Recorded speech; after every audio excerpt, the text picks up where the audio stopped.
Rafale के सबसे खूंखार हथियार हैमर का भारत में होगा निर्माण, फ्रांस के साथ डील पर बनी बात। भारत इलेक्ट्रॉनिक्स लिमिटेड बीईएल और फ्रांस की सफरान इलेक्ट्रॉनिक्स एंड डिफेंस एसईडी ने भारत में highly agile modular munition extended range hammer हवा से जमीन पर सटीक निर्देशित हथियार प्रणाली के उत्पादन के लिए हाथ मिलाया है।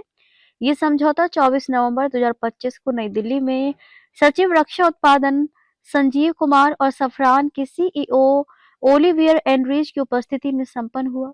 इस अवसर पर बीईएल के सीएमडी मनोज जैन और एसईडी के कार्यकारी उपाध्यक्ष अलेक्जेंडर जिगलर ने संयुक्त रूप से समझौते पर हस्ताक्षर किए।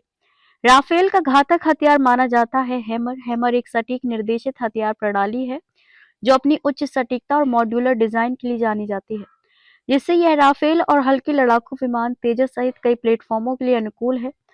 प्रधानमंत्री नरेंद्र मोदी की परिकल्पना के अनुरूप मेक इन इंडिया और आत्मनिर्भर भारत को बढ़ावा देते हुए बीईएल और फ्रांस की एसईडी ने भारत में हैमर हथियार के उत्पादन के लिए एक संयुक्त उद्यम सहयोग समझौते जेवीसीए पर हस्ताक्षर किए। यह जेवीसीए भारत की रक्षा औद्योगिक आधार को मजबूत करने के लिए बीईएल की प्रतिबद्धता को रेखांकित करता है और इसका उद्देश्य स्मार्ट हवा से जमीन पर सटीक निर्देशित हथियार के निर्माण में एसईडी के व्यापक अनुभव का लाभ उठाना है।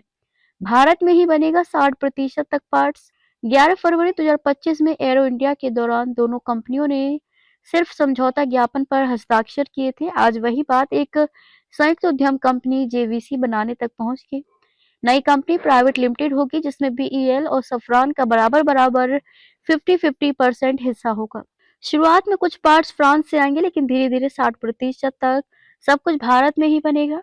इलेक्ट्रॉनिक्स, मैकेनिकल पार्ट्स, सब असेंबली सब देश में तैयार होंगे। आखिरी असेंबली, टेस्टिंग और क्वालिटी चेक बीईएल खुद करेगी।